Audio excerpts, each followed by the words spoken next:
अस्सलाम वालेकुम नाज़रीन, मैं तुहाडा शकील चंद, तुसीं वेख रहे हो शकील चंद ऑफिशियल। अज साढ़े पाकिस्तान च बड़ा वड्डा लॉस होया। साढ़े फनकारां चों एक ऐसा फनकार चला गया जिहड़ा सब नूं दुखी कर गया। मेरी मुराद जावेद कोडू साहब, साढ़े लेजेंड फनकार, बड़े प्यारे फनकार। तो सबका हमारा आपका सबका एंड तो यही है, वो तो होना है। तो कुछ बीमार भी थे, काफ़ी अरसे से उनके कोई चलने फिरने की, उसके बावजूद वो काम करते रहे। बहुत मेहनत का शान। अल्लाह ताला जन्नतुल फिरदौस में जगह ਨੂੰ ਕਿਧਰੇ ਵੀ ਪਤਾ ਲੱਗਿਆ ਕਿ ਕੋਈ ਇਨਸਾਨ ਤਕਲੀਫ 'ਚ ਹੈ ਤੇ ਉਹ ਆਪਣੀ ਤਕਲੀਫ ਭੁੱਲ ਕੇ ਹਾਲਾਂਕਿ ਨਹੀਂ ਤਕਲੀਫ ਸਾਨੂੰ ਪਹੁੰਚ ਜਾਂਦੇ ਸਨ। ਜਾਵੇਦ ਕੋਡੂ ਸਾਹਿਬ ਦੇ ਜਾਣ ਤੋਂ ਬਾਅਦ ਜਿਹੜੀ ਜ਼ਿੰਦਗੀ 'ਚ ਕਮੀ ਆਈ ਹੈ ਸ਼ਾਇਦ ਇਹ ਕਦੀ ਨਹੀਂ ਪੂਰੀ ਹੋ ਸਕਦੀ। ਤੇ ਅਸੀਂ ਬੜੇ ਬਾਰ ਵੀ ਟੂਰ ਕੀਤੇ, ਇੱਥੇ ਵੀ ਟੂਰ ਕੀਤੇ, ਰਹਿਣ ਦੇ ਵੀ ਇਕੱਠੇ ਰਹੇ ਹਾਂ। ਬੜਾ ਉਹਨਾਂ ਦੀਆਂ ਖੂਬਸੂਰਤ ਯਾਦਾਂ ਹੀ ਰਹਿ ਗਈਆਂ ਨੇ। ਕੋਈ ਇੱਕ ਐਸੀ ਗੱਲ ਨਹੀਂ ਜ਼ਿੰਦਗੀ ਦੇ ਵਿੱਚ ਯਾਦ ਕਿ ਜਿਹਦੇ ਤੋਂ ਉਹਨਾਂ ਨਾਲ ਗਿਲਾ ਵੀ ਹੋਇਆ ਹੋਵੇ ਜਾਂ ਸ਼ਿਕਵਾ ਵੀ ਟਾਈਮ ਹੀ ਦਿੱਤਾ ਹੋਵੇ।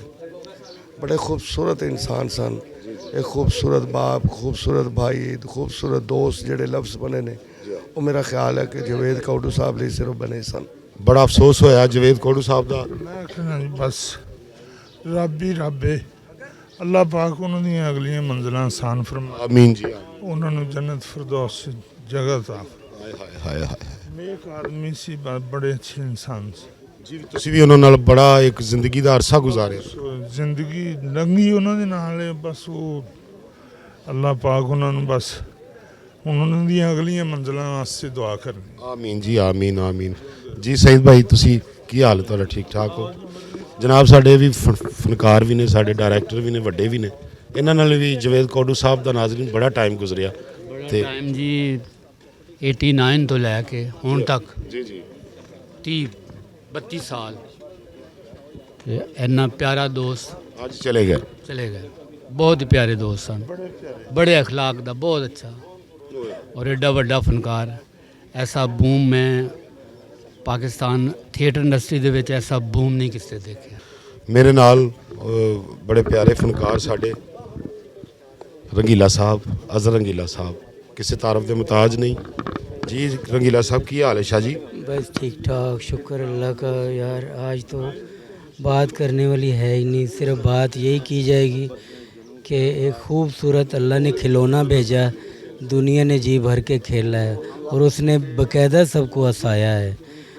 और माशाल्लाह चेहरा देखा है तो चेहरे पे इतना मुतमिन दुनिया से गया है, किसी का शिकवा नहीं, किसी का गिला नहीं। और मैं जोड़ने वाले से कहूँगा कितना जोड़ लोगे, कितना किसी का हक मार लोगे। जो हो सके जिसके लिए कर सको कर दिया करो। तो जावेद कोडू साहब एक खुददार और गैरतमंद आदमी थे। अल्लाह पाक उनके अगले सफ़र आसान फरमाए, जन्नतुल फिरदौस में आला मुकाम दे। और इस दुनिया च नहीं रहे साडे लेजेंड फनकार जावेद कोडू साहब, अज नहीं रहे। ए वेखो ना जी, नवाज नईम साहब साडे उस्ताद जी बैठे ने जी। उस्ताद जी अस्सलाम वालेकुम जी। वालेकुम सलाम। जावेद कोडू साहब अज नहीं रहे जी साडे च। बहुत ही बड़ा सदमा, बहुत ही दुख। पाकिस्तान का सच्ची मुच्ची का सुपरस्टार, मैं कहता हूँ कोई ऐसा फनकार कि बंदा कह नहीं सकता कि वो रेंज हिट हो गया, ऐसे नहीं। वो हर दिल अजीज़ शख्सियत और जिससे भी मिलता था लगता था कि वो घर का फ़र्द है।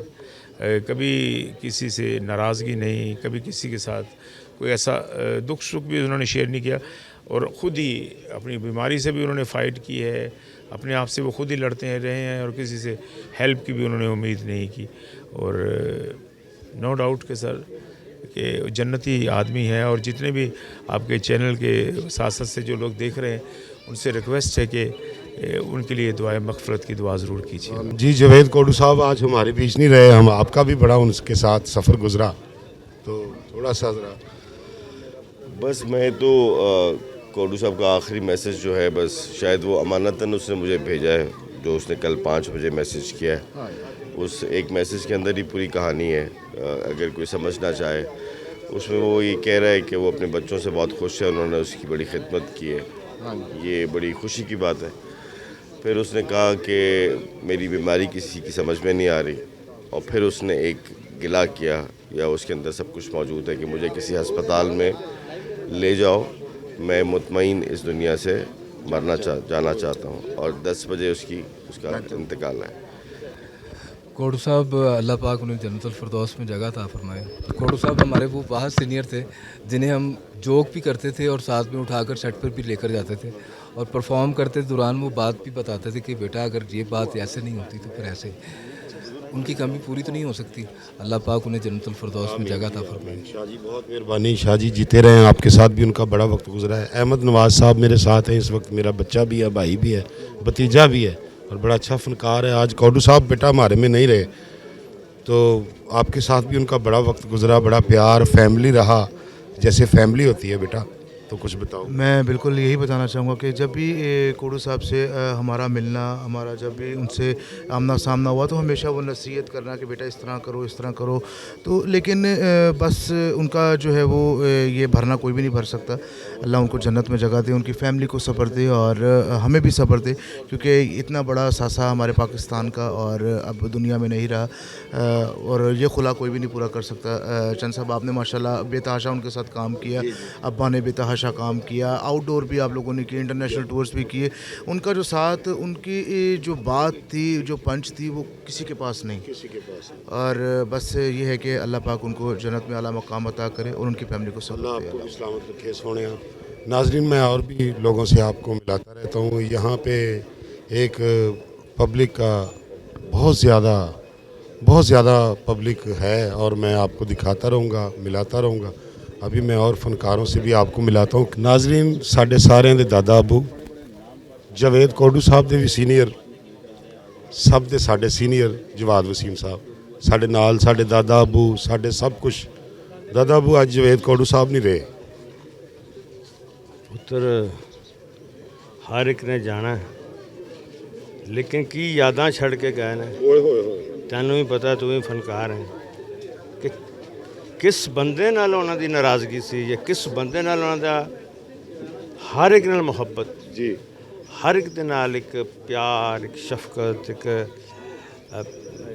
अदाकार बड़ियां बड़ियां ते प्यार देंदे सी। बेटियां हज ते नाल गए ने ते नासर चनोटी साहब मैं मोढियां ते चुक्या ते हज हो रहा है, हजरे सदा बोसा लै रहे ने, फन च गाए ने ते एक उन्होंने छोटी बच्ची का करैक्टर किया अलमरा जी जी ते इफ्तिखार हैदर साहब वो सन राइटर डायरैक्टर। तो मैनू भुलदा नहीं कि वो लगता ही नहीं कि एक बंदा है, निक्की जी बच्ची है। तो ऐसे रोल फिर जिस तरह वो हिट होए टीवी ते, ये गुड़पा देखो, कोडू देखो, क्या देखो, मतलब पहले ज़्यादा सिर्फ यही कहते होंगे से मोछा बौना। ये कोडू साहब का नाम कि हाजी बेला साहब ने जिंदगी च पहली बार जावेद कोडू साहब नू इस तरह बुलाया कि ओए कोडू इधर आ, ते नाम पै गया कोडू। ते इन्ना मशहूर होया कि दुनिया च जावेद कोडू साहब तो पहले नाम कोडू नहीं सीगा। किसी नू मोछा कहा जाता सी, बौना कहा जाता सी, रोडा कहा जाता सी, कोडू कोई नहीं सीगा। हाँ तेरे सिर ते पग है पुत्र, जावेद कोडू साहब की पग तेरे सिर।